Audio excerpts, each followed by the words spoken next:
computer. All right. So welcome, Speak, Sell, Shine. Ready, set, go, speak. Specifically, this is Speak, Sell, Shine, cohort number 2, who basically we've got Cheryl Wood, who's going to talk about success tips for speakers. I don't know if you can talk about that, but this is a book that I want everybody to get. Okay. This book right here. She wrote it a while ago, but I call it like this is the Golden Nuggets book. Okay. This is that book that every speaker should have on their shelf. All right. So it may be speaker tip number 21. Okay. I'm just doing this at random, Cheryl. Always research the organization and audience before every speaking engagement. Prior to the event, ask the plan organizer critical questions about the demographics of the audience. Inquire about the audience knowledge level and of the subject matter to be discussed, and dig deeper to learn more about the organization and group itself. For example, she goes on and then she says something like, this right here is Cheryl's like playbook. Okay. This is her playbook. And it is 50 tips. It is enough for you to really just digest slowly and marinate on it. Okay. So this definitely makes sure Michael Wynn is here. So we are definitely having Cheryl, you all, this is available on Amazon, or you want them to get it from the website? Where you want them to get it? It doesn't matter. Whatever makes them feel comfortable. Okay. So this one here is Impact the World. And this came out, I'm going to say this was in It's been a minute. 2017. 2017. So this is when Wait on playtime that. was over. This is about Yep. right then. During playtime is over. So we go with it. So Cheryl has been on the magazine, the Speakers Magazine. This was 2023. This one was 2022. This one was 2019, 2020. You were on the calendar because you know what happened in 2020. And also, I couldn't find the other ones. They were 2018. So, but she has been our forever November because she does SpeakerCon every November. All right. She does SpeakerCon every November. It is huge. It is massive. And you all got the first look at the cover for this coming up November. It is fire. I love it. I love it. It is fire. It is fire. So I want to make sure just a couple of little housekeeping things that you all look at the emails about your sizzle reel. Make sure that you pick the clips that you want for that. And then we're still editing your photos. So you'll be getting that. The men will probably get them first because they don't have as much editing to do as the ladies and that kind of thing. So Dexter got his and that kind of thing. So make sure you do that. And also to in your workbook, please carry that with you as often as you can. I don't care if you're going to the beauty shop or wherever you're going, the worksheet, because one of the action items I said, list books to read, organizations to join, conferences to attend, apps and people to call. All right. That should be, because remember I said, if it's not written, it's not real. So one of the main things I just said, the book you're going to read, this one right here. Okay. And you also had, Cheryl and I were also in this book here. You all have that one. Everybody has this book. And then you also have Ryan's book too, as well, Sell Them Forward, because it speaks, sell, shine. And then you also had the Media Darling book, okay, by my girlfriend Joanne. So you all are set, okay? So this is Dr. Cheryl Wood, one of my favorite people that I just love and adore. She has been about it speaking. We met years ago. I want to say it was on Blog Talk Radio, and we were on a webinar. Man, There's something, I don't know. But whatever it was, when she opened her mouth, I was like, I love this lady. She is so real. She is down to earth. And I found out years later that she had a twin. Probably about 2 or 3 years later, she had a twin. And she was on the cover one year as well. So Cheryl and Cherie. Cheryl Good and Cheryl Wood. Isn't that funny how they names just rhyme and y'all didn't even plan that. But at anyway, one point. at one point, right? So anyway, so I'm going to Michael Wynn. You're gonna come back in again. All right. So we're gonna let you get started, okay? Dr. Cheryl Wood. Thank you. Hey, I'm taking it over. I got the stage. You got the stage because we Look, want I you, always we tell want to make people, sure that you are off on time, okay? We don't want you to yes, be yes, late for yes. TSU. Okay. Thank you for having me. I always tell people, don't give me the mic. You don't like if you give me the mic, I'm gonna use the mic. I'm just telling you. So speak, sell, and shine. I love those three words together. And of course, I'm in that whole realm primarily. I would say my passion, my calling, the thing I've been born to do is to speak. And it's primarily to speak life into other people's possibilities. And that carries with it a very weighty message because it doesn't matter who the audience is. It doesn't matter if they're with their gender, with their religion, with their age. I think everybody can use a little more hopefulness, especially in this world with all the craziness we have going on. So that's kind of how I play in the world. I like to call myself kind of an empowerment speaker, empowerment guru or champion, if you will. And I work a lot with women. And I always say, and a few good men. We don't leave out the men. So what I want to share today is, I'm going to dive right in. I'm going to share my screen in just a moment, but it's going to be some of the things that I have learned over the past, man, 14 years doing this thing called speaking. September 18th, 2010 was my very first speaking engagement at Morgan State University in Baltimore, Maryland. And so September just past 18th was 14 years strong in this industry. And that's how I think you know that you are called and born to do something when 14 years later you still have the same joy and energy, like you're still Mhm. fired up, you're still excited about that particular thing that you do and the message that you get to take to people. And I always Mhm. say I love speaking because it was something that allowed me to pour into people. And I always said I want to feel this way. When I did that first speaking engagement, I want to feel this way for the rest of my life by making other people feel that way for the rest of my life. So it Mhm. really, speaking becomes bigger than yourself. And so I want to share some things that I've implemented as a part of my own journey, my own career, which is ongoing, that allows me to create what I call the wow factor. And the wow factor takes you from just being a talking head to someone that presents something that is memorable, it's unforgettable, and they're still thinking about that message or the thing that you shared 45 days later after the 45-minute speech, maybe even 4 or 5 months later after the 45-minute speech. And there are some specifics that I incorporate in my own presentations. I just did a leadership retreat, which is still speaking, y'all, whether it's training, whether you're facilitating training or workshops, or you're doing webinars, or you're on stages, virtual or in person, it's all speaking. You are sharing a message with a willing listening audience. And the questions just start to really settle in as it relates to what do I want them to feel, to think, to believe, to act on after they hear me speak. So I believe it's important that we create some level of wow. Now, before I share the screen, I want to kind of give you an example of what I mean by wow, because sometimes we hear the word wow and we think that all of us have to have the same energy and it has to be the same. And wow is just kind of one dimensional, but wow is multidimensional, right? Meaning, if I share with you all that a few years ago, I went on a health and wellness journey and I ended up releasing 100 pounds from my body, you would probably say, Wow. wow, Wow. right? Mhm. If I shared with you that I also went from a legal secretary who used to sit in a cubicle every day, and I went from 15 years of doing that to changing my life and transitioning completely into an industry that I was unfamiliar with, that I was terrified to step into because it meant I had to come from out of hiding and to the front of the room. And that turned into a $1 million enterprise that has taken me all across the world, as far as South Africa. I just got back from Athens, Greece. I've been Mhm. to India to speak into the lives of others. If I shared that with you, you might also say, Wow. Wow. wow. Mhm. Spoke at NASA. Mhm. If I shared with you that 4 years ago, I got the phone call I never expected, which was my twin sister calling me at 10 p.m. at night to tell me the devastating news that her baby boy, my 20-year-old nephew Jordan, had just died tragically in a motorcycle crash. Mhm. You might also say, Oh wow. my God. Mhm.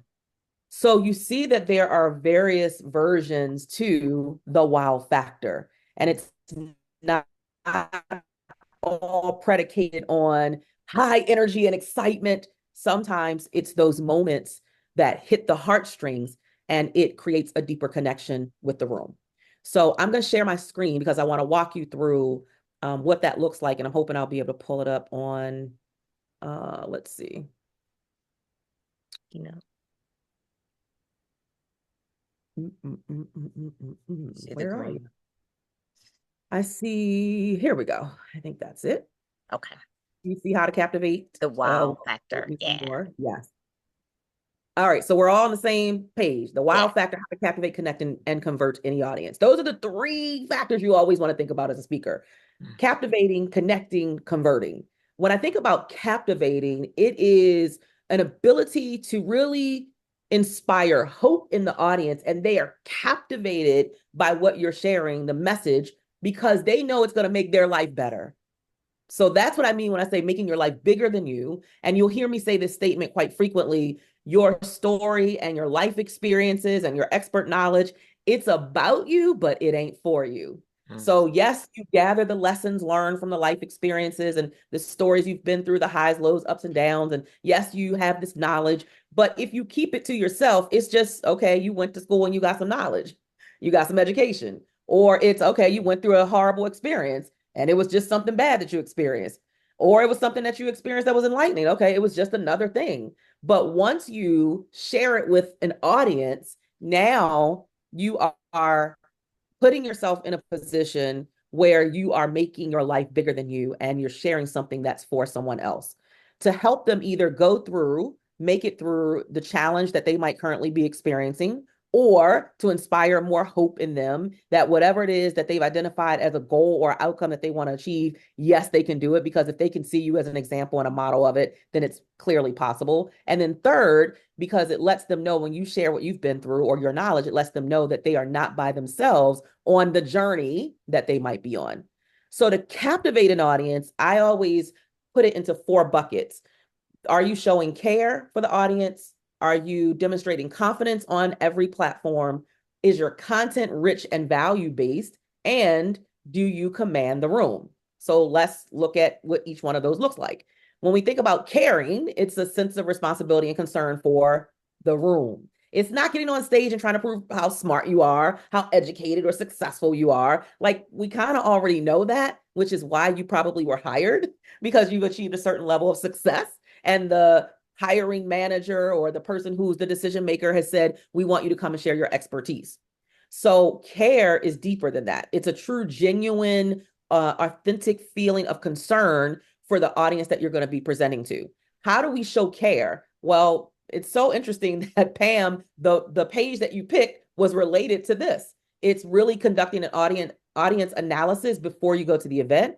It's personalizing each message, not having just one cookie cutter message. And I'll get a little bit deeper into that in just a moment. It's developing your speech in alignment with perhaps a theme or a topic that may be happening for that event, incorporating more we and us than me and I, and acknowledging and validating the audience's experiences.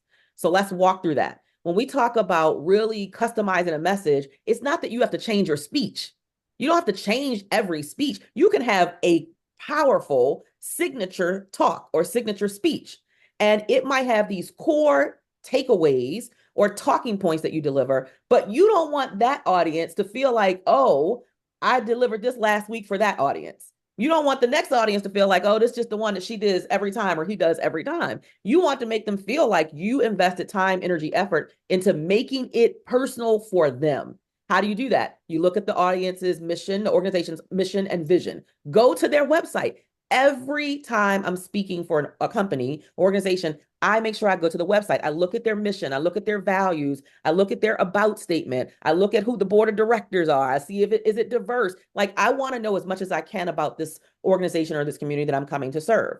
Number two, when I'm having those conversations pre-event with the hiring manager or the decision maker who's hiring me, I'm going to ask questions about what's going on with the association, the company, the team, the department, the group.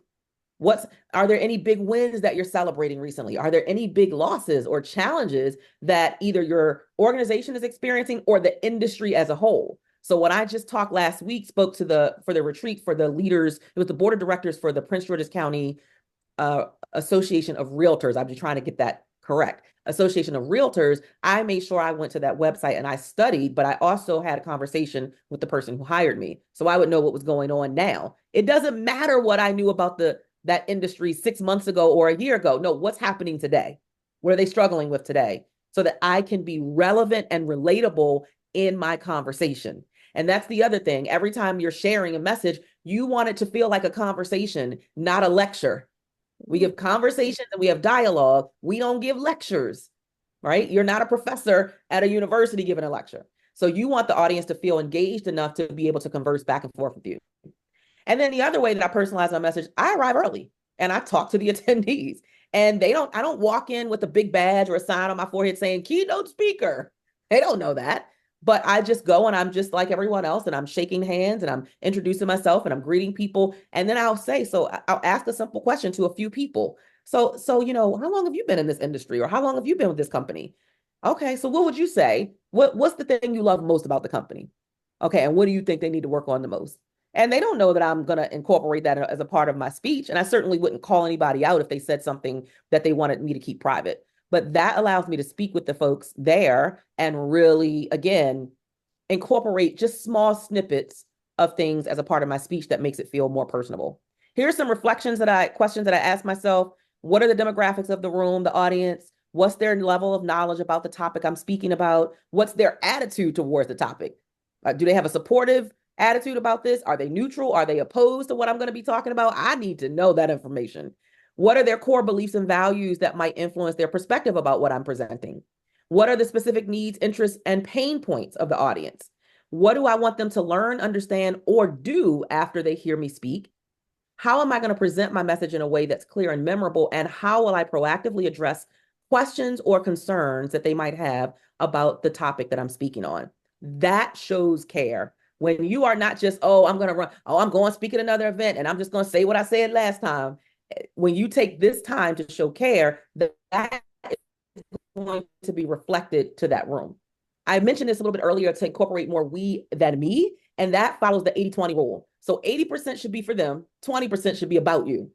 80% for them, only 20% about you. Sometimes we get into the I mode and when I do this and when I did that and for my company and my business and it's like, whoa, that's a lot to swallow for 45 minutes is you just talking about you. And so we have to be cognizant of making the whole room feel a part of the conversation through we and through me. And then I also mentioned acknowledging and validating their experiences, having those statements. And I just wanted to give you a couple of examples of what that looks like so that I like to model things and show you. I don't like to just tell you, go do this without showing you what it looks like.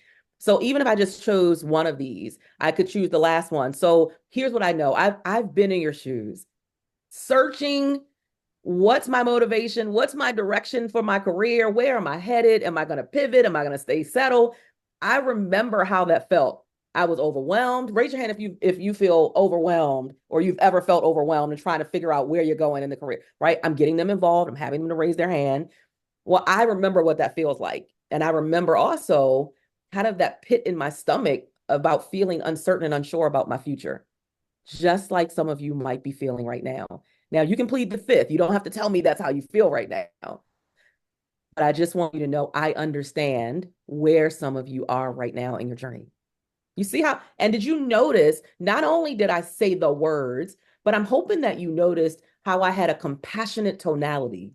Mm-hmm. I wasn't yelling. I know what y'all feeling. I've been there. I know what it feels like and you don't know what's going on with your career. There's a time and a place for that. For me to increase my volume and be energized and passionate. But in this instance, I want them to feel understood. I want to validate what they might be feeling. So what do? I lower my volume. I take my tonality into a tone of empathy, compassion, understanding. And hopefully you notice also that my pace slowed. I'm not talking quite as fast.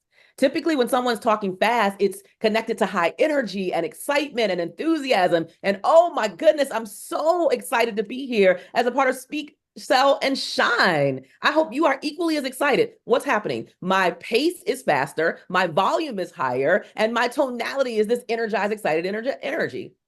But if it's something a little more serious, then I also want to be able to show that I can have a range. I don't want to have one tone, one volume, one pitch or pace for the entire presentation. And in this instance, when you are validating someone else and their experience, you want it to feel more empathetic versus, the lecture. Y'all ever seen anybody, even if they didn't point the finger, you felt like they were pointing the finger at you as they were speaking. And you're like, oh, y'all should know better. You better put that finger down. Stop talking to me like I'm 12. I'm a grown woman, right? or a grown man. So care is necessary if you're really going to wow audiences, and they should feel that care. And then two, confidence. That's a strong sense of self-assurance about you and belief in the fact that you are there and that you're going to make an impact on the people that you've been called to serve. How do you show more confidence and develop more confidence? Number one, give expert advice on a topic that you actually know. I know you've heard that over and over and over again, but you can never be reminded of that enough. And sometimes it might be challenging because maybe someone's offering you a check to come and speak on something that you're really not an expert on. And what I can tell you is it takes a long time to build an amazing reputation, especially in the speaker industry. And oh, it can be taken away in 20 seconds because you said yes to something that really wasn't your lane of brilliance. How many of you have ever heard someone speaking? You just like, you kind of give them the side eye, like, I don't know if you're really the person that should be speaking on this. They don't really say, and it comes across. And so for me, I would rather pass that opportunity along to another speaker who I know is well equipped to present that topic.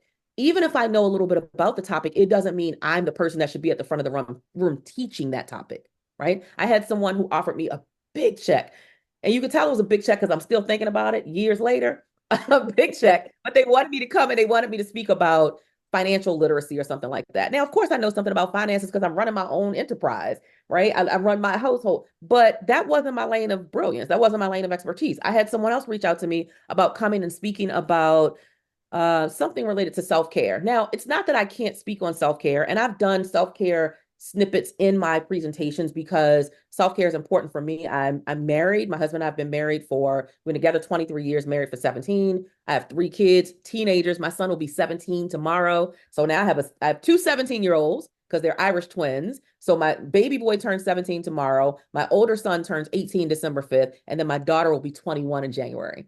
So it's all kind of crazy. Everybody wants their freedom now. Everybody, pray for a sister. So I got the, marriage going on and the kids going on, and they're trying to find their way in the world. And then this international business that I'm running and SpeakerCon and the magazine, and whoa, trust me, I have to be able to tap into self-care and how to quiet things down and get still. So yes, I incorporate pieces of that. But if you're asking me to do a full session and it's related to things about, biology and the body and the stuff that my sister know, I don't know that. So I'm gonna pass that on to her. Now, here's how I can still monetize that. I can almost act as an agency, if you will, or a speakers bureau, which is why I keep myself connected to a cohort of amazing speakers who speak on topics that I don't. Because if I'm offered a gig and they say, well, look, we got 15 grand that we can pay you, but I know that's not my strength. I know that's not my lane of brilliance. Guess what? I'm going to call the person who it is their lane of brilliance. And guess what I'm going to say? Look, it makes me look good to be connected to other people who that is their lane of brilliance. It makes me look more powerful when I'm able to say, that's not my lane, but oh, I got the perfect person for you. I'll give them a call. And if they're available on this date, I'll connect you directly. And now I charge a 25% fee to the person that I refer that to. So no, I didn't get the whole 15K, but I got a decent check and I don't have to go and deliver the presentation. And it keeps me in my lane of brilliance. So anyway, giving expert advice on a topic, speaking about what you really believe in, because as I say, it oozes out of you if you do that. And then plan, prepare, and practice is how you develop more confidence. Plan what? Plan your takeaways, your talking points, your stories, how much time you're going to spend in each element, your presentation, your slides. Prepare those slides. Make sure it is reflective of what you want it to be reflective of. If you have a QR code that you want people to scan, have that done in advance. If you're going to have a follow-up sequence that they're going to do something else and you're going to lead them to perhaps a follow-up webinar after that presentation, have that ready. If you have handouts or order forms, because you're going to be perhaps speaking to sell, have those things prepared in advance. Don't wait till the last minute and stress yourself out. And then practice as if you're on stage. Don't get on that stage and now it's your first time going through the whole presentation. No, do that beforehand well enough where you should even know it's going to take me this long for my opening. It's going to take me this many minutes for my first story. It's going to take me this many minutes for each talking point. And then I'm going to spend this amount on a recap and this amount of time on my closing. And that's going to be my 45 minutes or my 60 minutes. And a lot of people don't break it down that way, really knowing what the timing is. And so it kind of throws them off. So now you got care for your audience, you're developing more confidence, but what about your content? So it's one thing to connect and engage with the room and share who you are and be your authentic self, but you also want that room to walk away with real content that they can chew on and digest over the course of time. So just ask yourself the questions. Did I prepare useful, timely, relevant content? So I remember when we were going through COVID, I still taught speakers how to speak, but there were no in-person stages. So it didn't make sense for me to come to anybody's platform talking about, I'm going to teach you how to get on stage. No, I'm going to teach you how to get on virtual stages. I'm going to teach you how to be unforgettable and have a wow factor, even on the other side of that camera, where that person feels connected to you, even though they're not in front of you in person. So I had to tweak it so that it was relevant and relatable to what was happening for that 2.5, 3 years. Did I prepare practical, immediately implementable takeaways? So it's one thing to tell people something's possible. Hey, you can be a more amazing, more dynamic, wow factor speaker, but then I don't give you any tools. I tell you, oh, you got to sign up for my course before I give you anything. Like, you got to give me something to chew on so that I know what the experience might be like if I do decide to take a next step with you. So give me something that I can do, one or two things that I can do immediately after I hear your speech. Did I practice speaking to them, not at them? That's what I talk about, having a conversation and a dialogue. And did I simplify complex ideas so that they were easy for the room to understand? Here's some questions to think about. Again, here's that same question that we asked about care. What's their level of knowledge or experience with the topic? What are the specific issues or challenges that my content is going to address for this room? How does my content relate to their current situations or experiences? What are the most important points I want them to remember? Because that will allow you, there's a saying that we use in the speaker industry that you want to cut away the fat and just leave the meat. That's so important. You can't tell them everything you know. I can in 45 minutes tell y'all everything I know about the speaking industry. So I'm cutting away the fat and giving you what are the most important parts that I feel will add the greatest value to you. What specific actions or steps do I want them to be equipped with based on the content that I share? And then how have I fact checked my information and use reliable sources, and also use current stats and data, not things that are outdated and no longer relevant. And last but not least, under this idea of being able to really captivate, meaning giving people more hope and pulling them in where they're really energized about your message, well, you've got to command the room.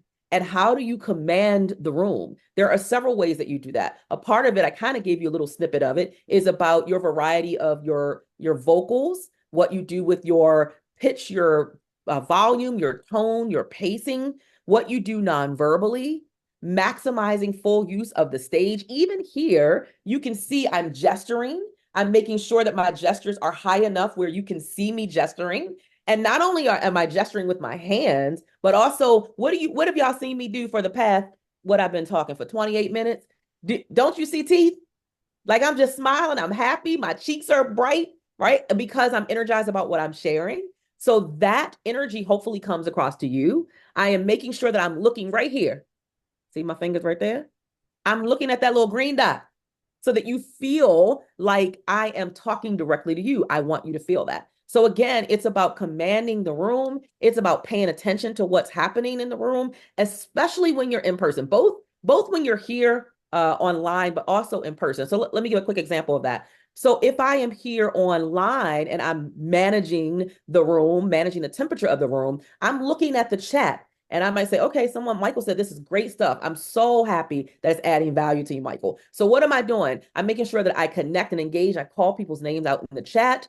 But if I see that chat, that 1 minute it's bustling and it's going and people are responding, and then maybe 20 minutes in or 30 minutes in, it's dying down. I've got to ask myself, okay, what do I do to re-engage them? Because it's even easier for people to get distracted when they're at home on their computer, because you got your husband walking in or your child trying to ask you a question in the background, and you're like, don't you see me on a call? Don't you? They don't, you know not to interrupt me, right? So they might have stuff going on. So how do I pull them back in and make sure that I keep them fully engaged in the room?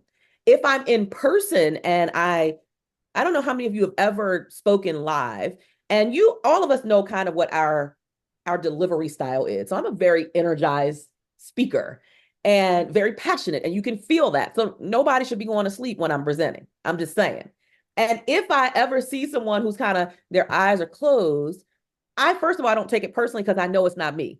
Because I know who I am. Y'all should know who you are, right? With your presentation. And I'm not a monotone speaker. I'm not a boring speaker. So if I see eyes closed, it tells me either A, it's too hot in the room. And if I'm at the front of the room, well, it used to be if I was at the front of the room sweating, then I know it was hot. Now I'm probably just having a hot flash. So I can't judge it on that anymore. But it's probably too warm in the room. So I need the room to get. Guess what I'll do? I will stop what I'm doing. I'm saying, whoo, first of all, y'all, I'm up here sweating. Now, I don't know if I'm sweating because Perry is visiting me, or I don't know if I'm sweating because it's really hot in this room. So if we could have someone to just adjust the temperature, anybody who's on the volunteer team, I would really appreciate that. Because is anybody else warm? Is it just me? Like I will stop in the middle of my presentation. Why? Because when I opened my presentation, I made us friends by not lecturing you, but rather by doing something that made you know this was going to be a conversation. This is a two-way street.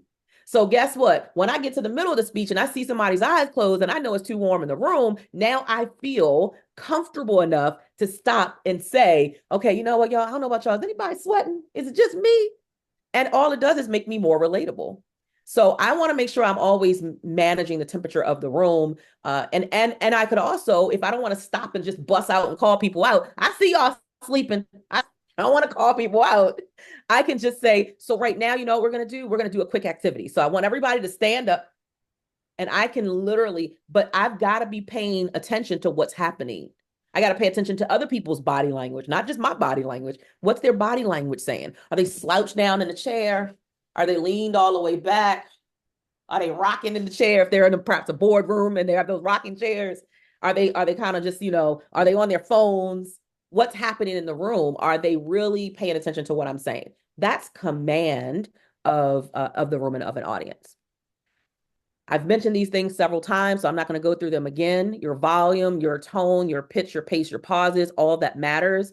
Your nonverbal, that's your facial expressions, your hand gestures, your body posture and movement. Do you look nervous? Do you look kind of tense? One of the things that I have a rule of in my GSU community, Global Speakers University community, is we don't do podiums. Because why don't we do podiums? Let me just stop and ask y'all. Why don't you think I permit podiums? Type it in the chat. Why don't we permit podiums? Now, the only person that can get a podium from me is Dr. George Frazier, because Dr. George Frazier can get whatever he asks for. Okay, so I just want to say that because every time he speaks a speaker card, he asks for a podium, and baby, we go fetch that podium. We find it from wherever it's hiding, and we get that podium. But he has earned that right? He is our elder. He can do whatever he want to do.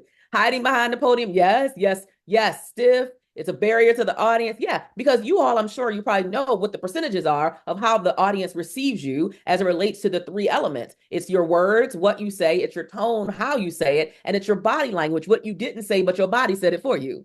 What are the percentages? What percentage, if we're basing it on 100%, y'all, what percentage of words has an impact on the audience? What's the percentage out of 100% of words? Do you all know? Type it in chat if you want to guess. Even if you don't know the number, I'm gonna tell you the real number. But if you want to guess, take a guess.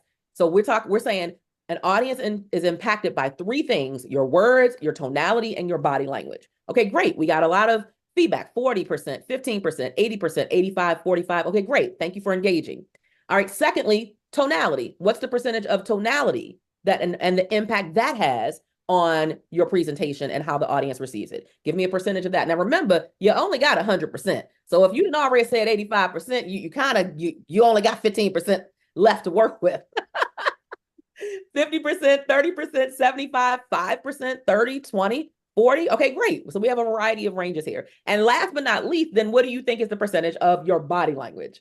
Your gestures, your facial expressions. Let's see what people type in the chat. 20, 30, 40, 25, 60, 15. Okay, great. Thank you for participating. Here are the real numbers. This is not a Dr. Cheryl Wood made this up number. This is real studies have shown this. 7% is words. 7% is what the words that you say. Now, that's not to say that words don't matter, but how many of you have heard the expression by Maya Angelou? People will forget what you said and people will forget what you did, but people will never forget what? How you made them feel. That's a real thing. And so when you're working with people, when I'm working with people who are very technical driven in their presentations, it's a bit challenging to bring them over where they're more engaging and personal than technical, because they just want to give words, they want to give stats, they want to give data, they want to give information and content. But we live in a content driven world where most of what you share can probably be found on Google. So what do you bring to them that they can't find on Google? And it's usually the experience that you create for them. So only 7% is words. And then we all have said this to perhaps our spouse, or for me, to my children, probably daily. It wasn't what you said, son. It was how you said it. It's that tonality. Your tonality is 38%. 38%. So we got 7% for words, 38% for tonality. Hello. That means the bulk of your communication is what you didn't say out of your mouth, but what your body said for you. 55% is nonverbal. Imagine that. So if you stand behind a podium, you have just blocked the largest portion or percentage of how the audience is going to receive you and your message, and how they develop the know, like, and trust factor. How many of you have ever been to a speaking engagement and the person was speaking for 60 minutes and 45 minutes in, you were still looking at the speaker's outfit? 45 minutes. You didn't see the outfit for 45 minutes. You saw the suit, the shoes, or the tie. If it was, you saw the person. You know what their glasses look like. You know the outfit. But still, 45 minutes in, you are still leaning over. And every time they move, what do? If something's blocking them, if it's a wall or if it's a column, or what do? You lean over. Or if somebody in front of you sitting there and their head is there, you doing like this because you want to see. You saw them for the 45 minutes, but you still want to see. So it really does just prove that what we do with our body is equally as important as the words that we share. Your eye contact make the audience feel like you are trustworthy, and you're able to look people in the eye and make them feel comfortable and make them feel assured about what it is that you're sharing with them. It's that personal feel, that personal touch that is not there when you don't have eye contact. Now, let me say this real quickly about, I'm gonna have to come back, y'all, I swear. This time is like, talk about time, man. Your eye contact. Now, you don't want to get nobody to stare down. Can I just say that? Like, you don't want to be looking at somebody and they're like, oh my God, please let her look away. Please let her look away. You just staring somebody there. Move your eyes around the room when you're doing eye contact. You don't want to just give somebody. So maybe 1, 2, 3, a 3-second rule. 3 seconds. And I'm literally scanning the room and I'm just giving eye contact to different people. Visual aids also is a great way for you to enhance the presentation, whether it's PowerPoint slides, charts, graphs, infographics, videos. When I went to the session last week, I incorporated a video of JJ Evans saying, "Dynamite!" Y'all, as soon as I pressed play, the room erupted in laughter because it was familiar, and it just broke through the ice of whatever may have been there, and it pulled everybody's walls down, which is what you want when you're in the room. All right, then we connect. So what was number one? What was the first thing? There are 3 parts of what we're going to do. What was number 1 that we just spent time on? Anybody remember what we called it? This is the wow factor, how to blank, blank, and blank any audience. Captivate. Captivate. Come on. Who was that? Michael? Michael must be listening and taking notes over there. Yes. Yes. Now, I gave you 4 elements of how you captivate, which is what Dr. Teresa is sharing now, the care, the confidence, but we were still under the category of captivate. You got to captivate the room if you're really going to create a wow factor. The second thing you've got to do is connect with the room. When we connect, what are we doing? We're establishing a meaningful and an engaging relationship with the audience, resonating with their emotions, their experiences and needs, and fostering trust, empathy, and understanding. How do we do that? We get raw and authentic. We get vulnerable. And we don't just tell them the polished parts of our journey. We're willing to kind of, peel back the layers, as you will, or pull back the black curtain and give them some insight into what the journey really has been like. So always keep this in your mind. People remember and repeat stories, not bullet points. So they will go to their notes and they'll flip through the pages, hopefully, and look at some of the notes that you gave. And they'll be like, oh, that was a really good session, but they won't recall that to memory. Most people won't recall that to memory. You're not going to recall half of what I say in this 45 to 60-minute presentation, unless you go back to your notes and review it again. But what you will remember are stories that I share. Maybe you'll remember that I said that for 15, for 15 years, I was in a corporate environment and I was working in corporate America as a legal secretary. Or maybe you'll remember me saying something about my sons and the fact that I got 3 kids in the house and everybody is trying to, or to claim their freedom, if you will. So there typically are things that people remember about stories because as a human nature, we have learned to pass information down through storytelling. There are 4 types of story that make the deepest connection: an origin story, an underdog story, a comeback story, and a redemption story. That's not to say that there are not other types of stories. These are the 4 that make the deepest connections with audiences. So before I give you a little excerpt about each of those, I want you to understand this about stories. There are 2 lanes. That's why I put this photo here. 2 lanes or 2 highways of stories. There's a signature story, and then there are supporting stories. Now, the thing about a signature story, it is typically connected to your why you are who you are, why you decided to say yes to making this message or mission or movement the thing that you're going to speak about. It is the story that you will share some excerpt or snippet about in every speech, no matter who you are speaking to, because it is what you will become known for. So if I asked you, what is Les Brown's story? If you had to tell me in a couple of words what his story is, what would it be? Y'all can type it in the chat. Same if many of you might know Lisa Nichols. If I asked you, what is Lisa's story? What would be the story that you would, in a few words, tell me about Lisa? Well, I'm hoping that if you follow her, the story that you would most people recall was the fact that she was on government assistance. Her son Jelani was a baby at the time, and she wanted to go get money to buy Pampers for Jelani, but she couldn't because in order to get $20 out of the bank, you got to have $20 in the bank, and she didn't. She had $11.52, I think was the exact amount. And so she had to wrap her son in towels for 2 days until she was able to get the money to buy Pampers. And she promised herself at that time and promised him that they would never be in that position ever again. Why do I know that story? Because she's been telling that story for 30 plus years. I think 37 years she's been in the industry. She's been telling that same story about Jelani. Okay. So it's the story you tell over and over and over and over again, and people will know the story better than you know the story. When you walk in the room or they see your name on the agenda as one of the speakers, they'll be like, oh, that's the lady who, or that's the man who, that's the speaker who. Same with someone typing in the chat now about, yes, about Les Brown. You got to be hungry. That's Mamie Brown's baby boy. And he tells a story about how he wanted to be a disc jockey. And he waited until the guy got drunk and he went into that booth and he took over that booth and what that led to. You only know the stories because they tell it over and over and over again. And I'm thrilled to say Les is a good friend of mine. We became friends a couple of years ago when we did some projects together. And it is amazing that he still can make me cry with that story.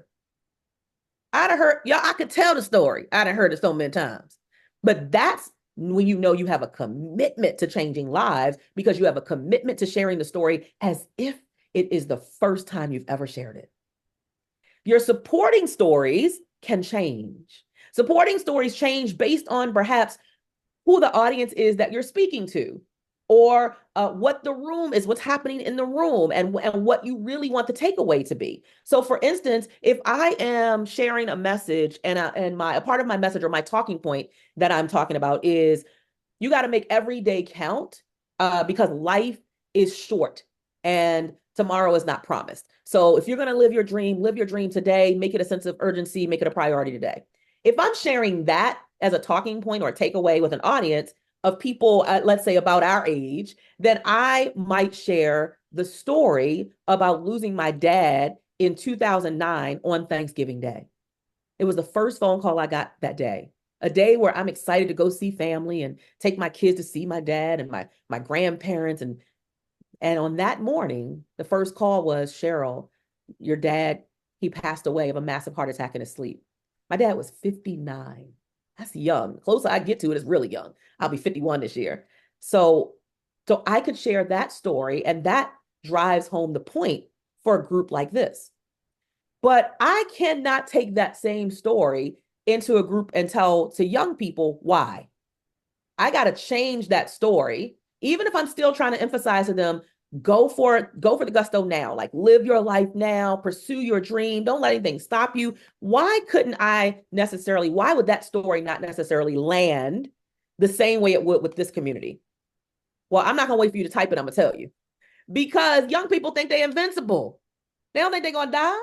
They don't want to talk about insurance. They don't want to hear nothing about it. They don't think they're gonna live forever. Because I thought I was gonna live forever when I was 18. So sharing that story, they're like, oh, 59, oh, he was old. My kids, I'm 50. My kids like, oh, mama, you old. Ooh, ooh. They think I'm old. So I can't pull that story in. So the question is now, I'm looking for what's the story that drives home the point to them. Now, here is the story I could share. I could share the story about my nephew, Jordan. Why? Because Jordan was 20. Jordan was popular. Jordan was handsome. Jordan was successful already. Already, the NFL was already looking at him. Nobody thought that we would get a phone call saying that Jordan had died on the motorcycle that he had just bought 4 days earlier.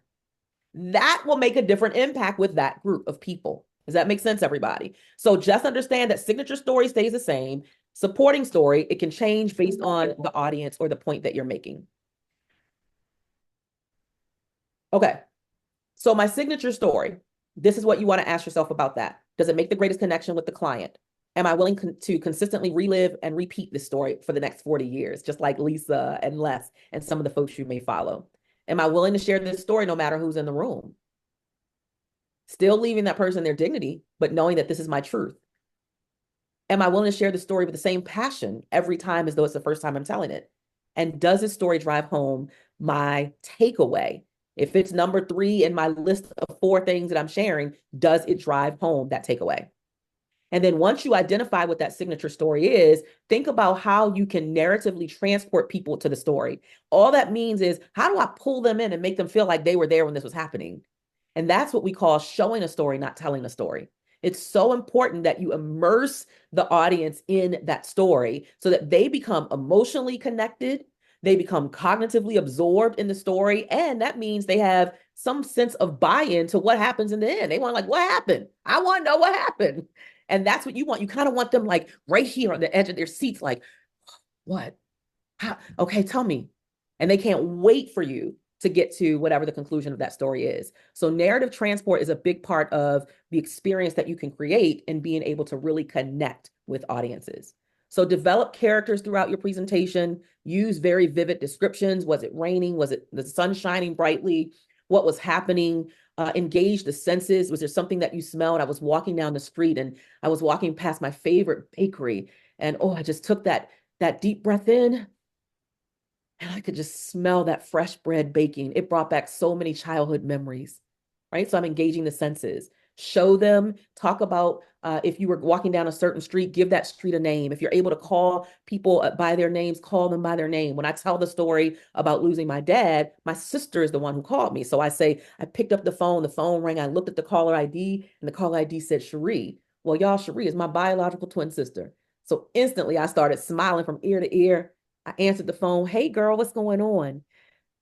All I could hear on the other end was sobbing, confused sobbing like I've never heard my sister sob before.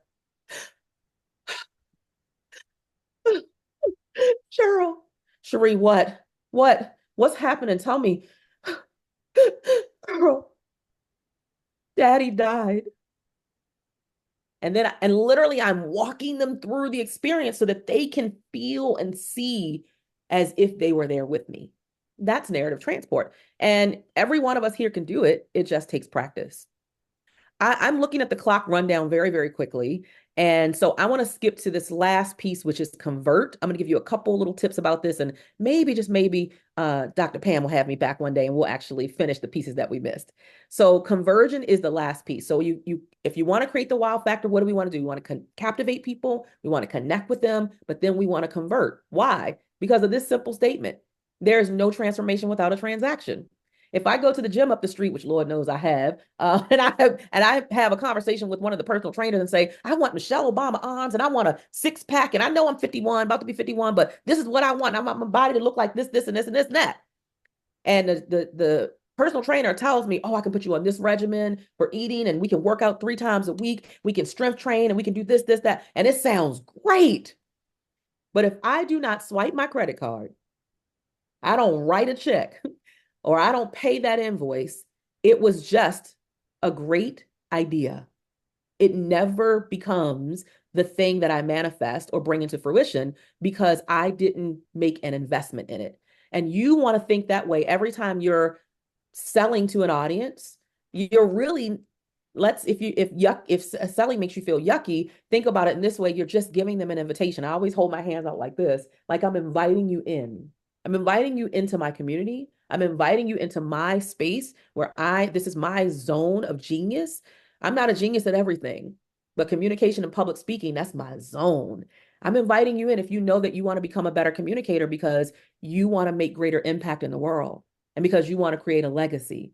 And what's the thing, you guys, about an invitation? If you get an invitation to a baby shower, bridal shower, wedding, whatever, a networking event, what is the thing about an invitation? You can say what, or you can say what?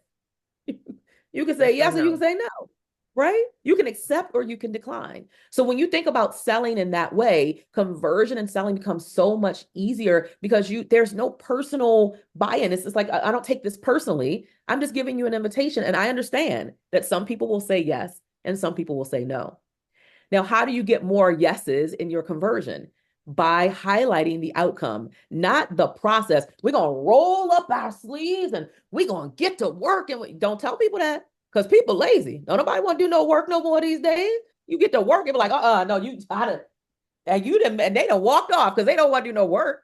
People want to think about the end result. Now we know that there's going to be work that goes into it, but you can't lead with that. There's certain things you can't lead with. You lead with the results. What's the outcome? Are you going to increase your productivity? Are you going to save money? Are you going to have higher sales? Are you going to have better health? Are you going to be able to feel like you're reclaiming your time? Are you going to have a greater return on investment? Is it going to enhance your security? What is it about what you teach that there's an outcome specifically that you can pinpoint as what people will get as a result of working with you, and you share that in your presentations? And once you know what that is, quantify it, give it some numbers. Now, I'm going to skip this. This is examples, but I'm going to skip right to what I would share. So I would share something to the effect of, after completing our online course, our speakers experience a 40% increase in audience engagement and interaction during their presentations. See, I'm quantifying the outcome. I'm not just saying, oh, you're going to be able to engage better. No, I'm telling you what we've already proven through our courses and our training with our other clients. Graduates of our GSU program, they see a 50% improvement in their ability to persuade and influence their audiences, thus leading to more successful outcomes. So you think about that yourself. What are the things that you can quantify in your business? Over 80% of our GSU alumni have experienced career advancements, such as promotions or new job opportunities, or even speaking on more stages within 6 months of completing our speaker certification program. So know the numbers, quantify the outcomes, and lead with that so that you close more. I'm going to stop there because, again, I can't tell you everything that I know in 45 minutes.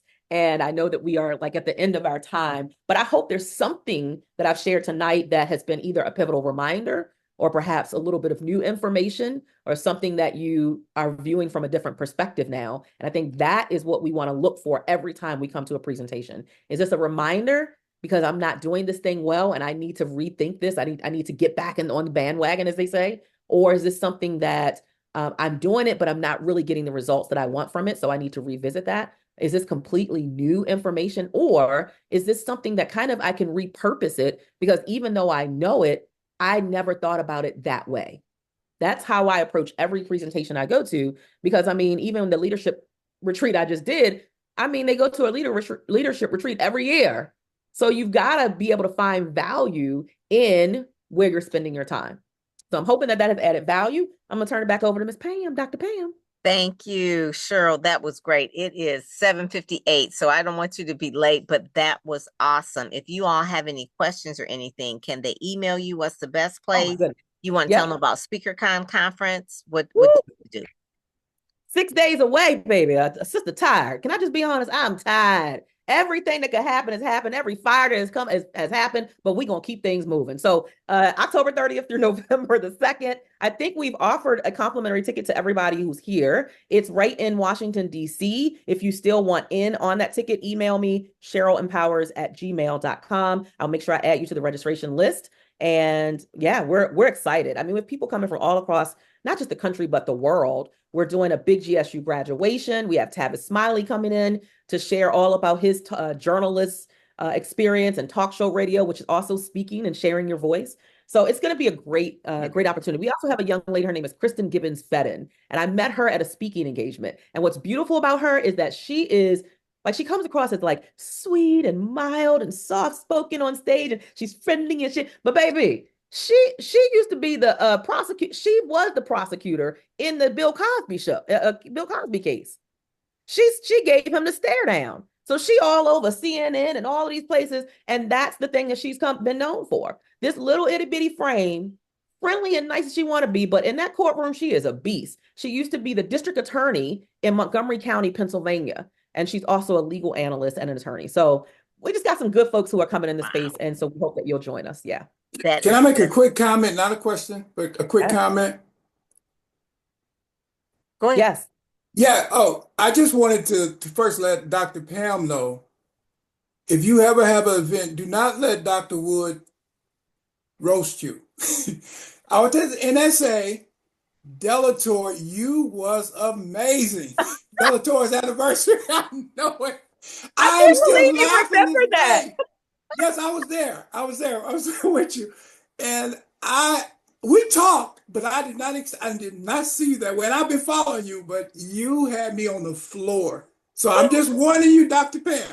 Okay. All right. Ever ask, do I not. could roast Cheryl, but I won't let her roast me. That would be No, don't let that her was roast. quite, yeah, that was my first time ever doing anything like that. But I do have a little bit of comedy in me and sarcasm, Yes. and that mixed together with, Cheryl Wood, who grew up in Lafayette Projects. Oh, I can put together a little roast. So That is good. That is good. And then Dr. Teresa, she will be at SpeakerCon. You're going to be interviewing her as well. We want to say our condolences to her. She just lost her cousin. oh, so Massive heart sorry. attack at 50-ish or so. Wow. So I just lost a client. Shar, Coach Shar. She Coach just turned 50. Just turned 50, living her best life, was just on social media 2 days prior to that, smiling and just literally gone. We just buried her last week, this oh past my week. God. Yeah. So you guys just keep everybody lifted up in prayer and just know, we gotta live each day to the fullest. Okay. That. Just live each day to the fullest. You want people to live to 100 years old, but it's not promised. So definitely. So Dr. Teresa is going to be interviewed. She's getting an award. And so I put Cheryl's email in there, SpeakerCon, and then also you all have the magazine. When the magazine comes out, start sharing it around and that kind of thing. Okay. She's been on a few covers here. This was my favorite, that one too. So the one coming up in the green is my next favorite. So thank you so much, Dr. Cheryl. This has been really Absolutely. I'm gonna run so my folks can get on their 8 o'clock call. They're gonna be all stalking me in a couple seconds. I know. Thank you so Thank much. you for having me. It's All good to right, we'll see talk to you everybody's later. faces. All Thank right, you. bye-bye. And if you guys have any questions or anything, I promise to keep you off for an hour because some of you are feeling like, oh my goodness, this Pam, she's got us working. She sure just said, people don't want to work. I'm like, this is training. This is not really working. But I do have books I want you all to read and look at, not just collect on the shelves, right? These kind of books. So if you have any questions or anything about your clips, the sooner you get them back, obviously the sooner we can get them back to you. So there's I'm sorry. I just spoke with Ryan, and then when I went back on today, the veteran's password is not working unless something's going on. Because we talked yesterday. Is it cap sensitive? Yeah, it's sensitive, but it just the capital is the V, and everything else is right. But for some reason, I'll try it. I emailed them. He haven't answered me yet, but I'll try him again. I'll double check too. But yeah, it was Okay, working yeah, for me. But that was the main yeah. thing. Yeah, I it think worked in the beginning. It just started because I had some questions and I had talked to him. So we've got 3 yeah. back so far. Okay. Yeah. So anyway, and yeah, if you have any questions other than that, I'll double check with Ryan. Next week we have a someone who is a Speak Sell Shine alumni, Lynetta Houston. She'll be talking about speaking coaching. So it's more, Cheryl was more instructional today, but next week will be more hands-on, like really understanding how to speak, tonality, and those kind of things. Because I don't teach speaking, I just promote you as a speaker. I help package you as a speaker. These other pieces that I'm having the follow-up for you all for Speak Sell Shine is for you to have the total package holistically. So Lynetta will be doing that part and really taking you through that whole process of what makes a good speaker. Okay, that is that, they're all kind of from Les Brown to George Fraser. Everybody's different, but you can pick up from everyone. So hopefully Cheryl's was helpful for you guys. Was that helpful? All right, good. Because 6 days into her conference, it was really like wrangling alligators to get her to come. So I was so blessed that she did it for me for Speak So Shine. We've been knowing each other for years, but I said, I know your conference is 6 days away, but I really do want you to share. And I want to give you all the best of the best. That's really, she talked about care, that if anything, that's like a real passion of mine, that you have to care. And so I care about you guys and want you all to have the best of the best. This is recorded, so you'll have it. But if there are no other questions, I'm gonna let you all go for the evening. And some of you, if you get your time back and go, and I'll check with Ryan, make sure that you can pick your clips. All righty, take care. Thank you guys. All right, bye-bye.